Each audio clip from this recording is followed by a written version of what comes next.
안디옥으로도 이 복음이 증거되어져서 이제 사도행전 1장 8절에서 말씀하시던 온 유대와 사마리아와 땅끝까지 이르러 이제 증거가 쭉 가고 있는 그 과정들을 계속해서 잘 따라가다가 갑자기 다시 예루살렘으로 돌아와서 예루살렘에 있는 일을 설명하고 있습니다. 오늘 말씀을 보니까요, 이 전과는 좀 몇 가지 다른 것을 발견할 수 있어요. 자, 우리가 한번 생각해 볼 게 몇 가지가 있는데 배경적인 것을 위해서 여러분, 이 전에는 예수님을 믿는 사람들을 핍박하던 사람들이 누구였나요? 자, 기억해 보세요. 예수님을 핍박하던 사람들이 누구였죠? 주로 뭐 대제사장, 사두개인, 바리새인 이렇게 예루살렘 안에 있는 종교 지도자들에 의해서 예수님을 믿는 사람들이 핍박을 당했어요. 그래서 스데반도 보면 이 같은 종족인 이스라엘 사람들에게 의해서 돌에 맞아 죽게 되는 그러한 사건이 발생입니다. 첫 순교였죠. 그런데 오늘 말씀을 찬찬히 살펴보니까요, 그때의 헤롯 왕이라고, 그때 당시에 이제 분봉왕, 이 유대 지역을 다스리고 있던 헤롯 왕. 그러면 이게 예수님 때에도 헤롯 왕이 있고 지금도 헤롯 왕이 있고 성경에 보면 여러 명의 헤롯 왕이 등장하고 있는데요. 여기서 말하는 이 헤롯 왕은 처음에 나왔던 헤롯 대제라고 하는 첫 번째 헤롯 그 대제의 손자 정도의 사람이에요. 그래서 이 사람은 원래 이름은 아그리파 1세라는 그런 사람인데요. 헤롯 아그리파 1세.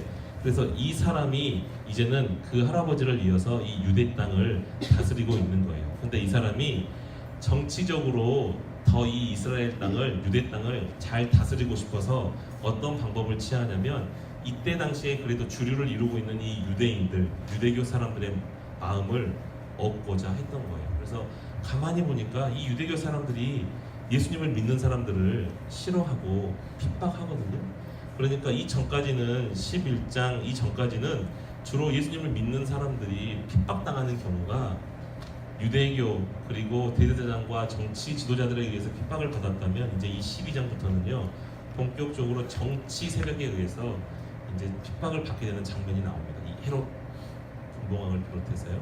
이 사람이 야고보 사도를 잡아서 죽였더니 유대인들이 엄청 기뻐하는 거예요. 역시 당신은 우리의 왕이십니다. 우리 유대 지역을 다스리는 왕이십니다.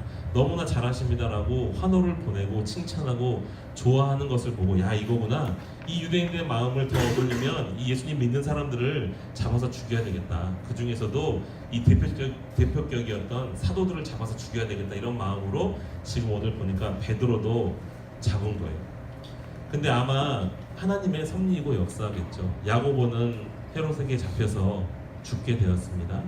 아마 베드로도 이제 잡아서 처음에는 바로 잡아서 바로 죽이려고 했겠지만, 너무나 이 시기가 무교절이라는 기간입니다. 이 무교절이 어떤 날이냐면요, 6월절이 우리로 따지면 1월 14일 1월 달에 딱 보름이 되는 그 14일에 6월절이 지키고, 6월절 이후로 일주일 동안 그러니까 누룩이 들어있지 않은 빵, 쉽게 말해서 밀가루라면 밀가루로만 만든 그 퍽퍽한 맛없는 빵, 누룩이 들어가지 않는 그 빵을 먹으면서, 아, 하나님이 우리를 애굽에서 인도해 내셨지, 우리를 구출해 내셨지, 이거를 기억하는 그 해이거든요. 근데 그 무교절 기간에는 어떤 관습이 있었냐면, 죄수나 사람들을 죽이지 않는 그런 관습이 이때 당시에 있었나 봐요. 그래서 잡았는데 무교절이다 보니까 잠시 감옥에 가둬놨다가 이 무교절이 끝나면 죽여야 되겠다라고 이제 이 헤롯이 작정을 하고 이제 감옥에 가둬둔 상태예요. 그러니까 이게 무교절에 첫날에 잡혔는지 뭐 셋째 날에 잡혔는지 모르겠지만, 지금 며칠의 시간 동안 이 베드로가 감옥에 갇혀 있는 상황이 오늘이 이제 이 12장 전체의 배경이 되는 상황입니다. 이럴 때 예루살렘 교회의 성도들이 무엇을 했냐면요, 5절 한번 우리가 살펴보겠습니다. 5절 함께 읽어볼까요? 12장 5절 시작. 이에 베드로는 옥에 갇혔고 교회는 그를 위하여 간절히 하나님께 기도하더라. 베드로가 지금 갇힌 상황에서 이 교회의 모든 성도들이 베드로를 위해서 기도를 시작했어요. 또 12절 한번 볼게요. 12절 말씀 시작. 깨닫고 마가라 하는 요한의 어머니 마리아의 집에 가니 여러 사람이 거기에 모여 기도하고 있더라. 그러니까 베드로가 옥에 갇힌 이후부터 지금 베드로가 풀려나서 이 마가의 요한의 어머니 그 마리아의 집에 찾아갈 때까지 그 며칠 동안 계속해서 이 성도들이 기도하고 있었다는 거예요. 그것도 그냥 기도하는 게 아니라 5절 말씀에서는요, 간절히 기도하고 있더라 이렇게 표현하고 있어요. 12절에 보니까요, 여러 사람이 거기에 모여 기도하고 있더라. 이 시간이 지금 이미 밤 늦은 시간, 새벽 시간이거든요. 밤 늦은 시간, 새벽 시간까지들이 모여서 5절 말씀하고 연결해 보면 간절히 기도하고 있는 거예요. 예루살렘 공동체 가운데 물론 베드로는 지도자였죠. 뭐 우리 교회로 말한다면 담임 목사님이나 목사님들 이렇게 그들을 가르치고 인도하는 이런 지도자였겠죠. 그래서 그들을 위해서 기도하기도 했겠지만 이 예루살렘 교회가 이제 한 가지가 생긴 게 뭐냐면 어려움이 처할 때 하나님 앞에 기도하는 것이 자기들의 본분인 것을 깨닫고요. 자기들의 사도 베드로 또 한 몸 되고 한 공동체 된 한 성도가 어려움에 처해 있으니까 함께 기도하는 기도를 시작하게 됩니다. 그래서 이 기도했다고 하는 게 이 베드로 사도가 어떻게 천사의 인도를 향해서 풀려 나왔을 때까지 앞 뒤의 사건을 감싸고 있어요. 간절히 기도했더라. 여러 사람이 거기에 모여 기도하고 있더라. 이거는 누가가 의도적으로 예루살렘 교회 사람들이 진짜로 열심히 간절히 하나님께 기도했다는 것을 강조하려고 적어놓고 있는 겁니다. 자, 여기까지 끝나면 우리가 이렇게 생각할 수 있겠죠. 이들이 정말 간절히 열심히 기도했기 때문에 하나님이 베드로를 구해주셨구나. 너무나 좋은 아름다운 하나님의 기적이 일어난 해피엔딩 이야기예요. 근데 우리가 그 다음을 잠깐 살펴보면 어떤 일이 발생하냐면요, 베드로가 천사의 기적적인 도움으로 4명의 사람들이 지키는 감옥, 또 몇 겹에 쌓여있는 문, 앞문이 있고 그 뒤에 문이 있고 바깥 외문이 있고 이런 층층이 갇혀져 있는 감옥에서 벗어나서 거리 한복판에 짠 나온 다음에 베드로도 사실 이게 꿈인 줄 알았거든요. 이게 진짜 이게 실화냐? 이렇게 하다가 처음에는 꿈인 줄 알았어요. 근데 진짜 나와보니까 실화거든요. 그래서 이제 찾아가는 거예요. 마가의 집에 찾아가서 문을 두드리는 거예요. 근데 그 안에서 로데라는 아이가 나와서 누가 문을 두드리지 하고 나왔는데 베드로가 나 베드로니까 문을 열어달라고 얘기하는 소리를 들었을 거 아니에요. 그 로데라는 아이가 듣고 베드로 사도님이네? 하고 안에 들어가서 기도하고 있던 그 많은 사람들에게 엄마, 아빠, 여러분 바깥에 베드로 사도가 와서 서 있는데요? 이 말을 하니까 사람들의 반응이 어떤 반응이냐면 오늘 말씀에 기록된 대로 그대로입니다. 15절에 보면요, 그들이 말하되 너 미쳤냐? 이렇게 말합니다. 그 아이한테 바깥에 베드로 사도가 와서 서 있어요. 지금 문 열어달라고 두드리고 있어요 하니까 이 로데라는 아이한테 사람들이 너 미쳤냐? 그러니까 이 아이가 답답한 거죠. 아니 진짜로 바깥에 와 있다니까요. 힘써서 강조해서 말하니까 이 사람들이 그렇게 말해요. 그러면 베드로의 수호천사인가 보다. 자, 이때 당시에 유대인들 머릿속에는요, 한 사람 한 사람마다 지키는 수호천사, 우리 동양생명 말하는 게 아니라 진짜로 한 사람 한 사람을 지키는 수호천사가 있어서 아마 야고보 사도가 죽었고 이제 베드로 사도도 죽었나 보다라고 생각했겠죠. 그래서 베드로 사도의 수호천사가 우리한테 와서 베드로가 죽었다라는 것을 알려주려고 아마 그의 수호천사가 온 거 아닌가라는 생각으로 그러면 베드로가 아니고 그의 수호천사일 거다라고 말하는 거예요. 그런데도 베드로가 뒤에서 문을 두들고 있는 거죠. 쾅쾅쾅쾅. 그러니까 사람들이 진짜로 나가보니까 베드로가 있는 거예요. 자, 여러분, 이 상황이 뭔가 이상하지 않아요? 5절하고 11절에는 정말 베드로를 위해서 베드로를 풀어달라고 간절히 기도했고요.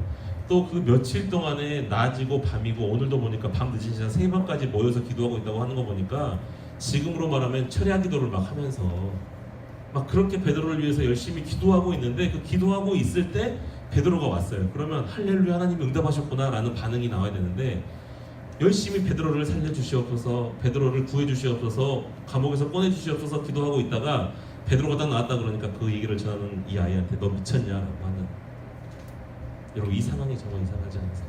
정말 열심히 기도한 게 맞는 것 같아요, 이 사람들이. 그런데 베드로가 진짜 풀려날 수 있을까? 이런 의심, 이런 회의가 이 사람들한테 있었을 것 같아요. 여러분 이 상황을 다시 한번 떠올려 볼까요? 지금 베드로가 잡힌 상황은 누가 죽고 난 다음이에요? 같은 사도였던 야고보 사도가 칼에 죽임을 당한 이후에 베드로 사도가 잡힌 때잖아요. 그러니까 이들은 그렇게 생각하는 거죠. 야고보 사도가 죽은 것처럼 이제 우리 베드로 사도도 죽을 수밖에 없겠구나, 죽겠구나 라는 그런 마음이 하나가 있었을 거고요. 또 오늘 말씀을 보니까 누가가 정말 좀 구체적으로 기록하고 있는데요. 4절에 보니까 군인 4씩 4패에 맡겨 지키고, 그러니까 4조로 된 4명으로 된 4조의 군인들을 이 지금 베드로를 지키고 있는 거예요. 그것도 그냥 문 밖에 지키고 있는 게 아니고요.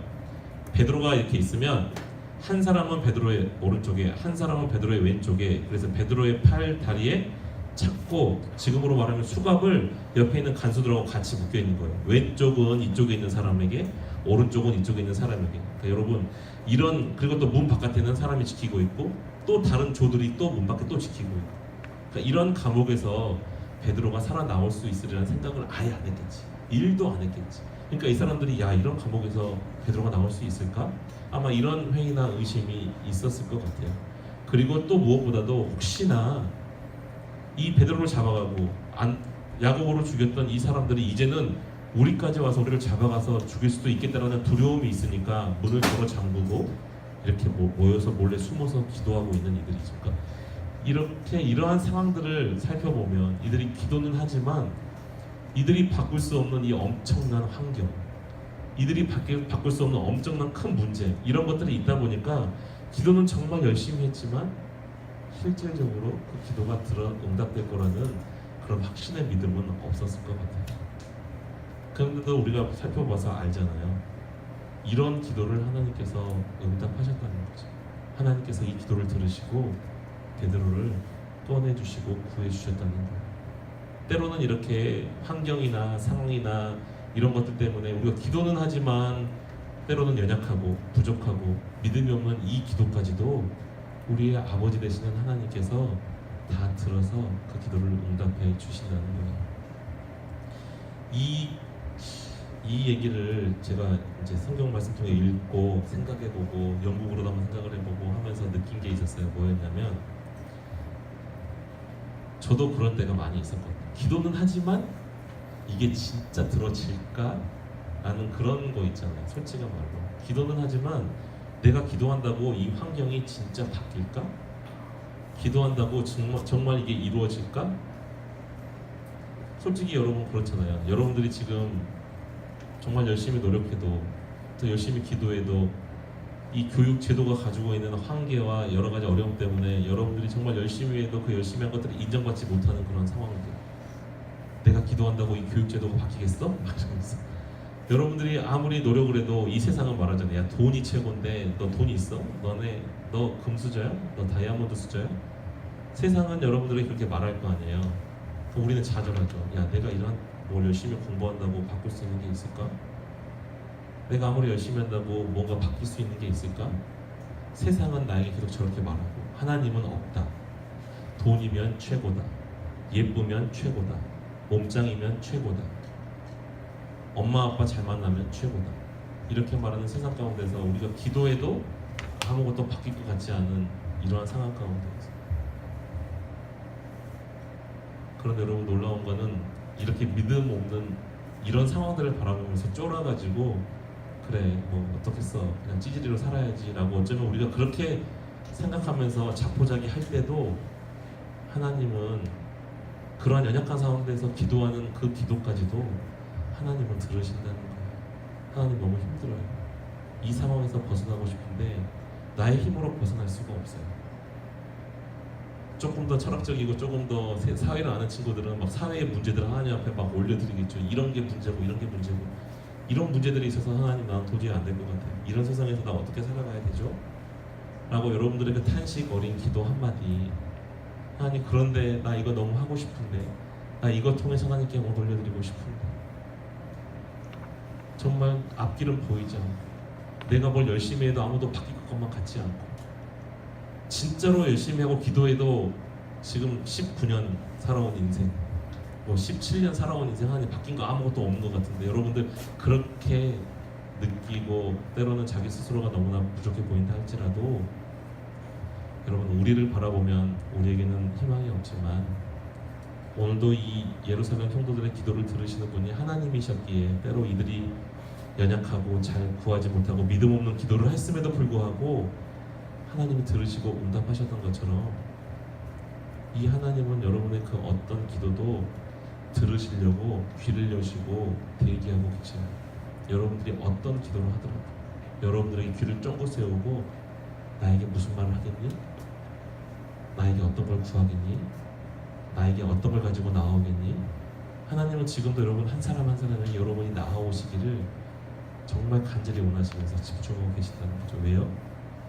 우리를 너무 사랑하시는 거니까.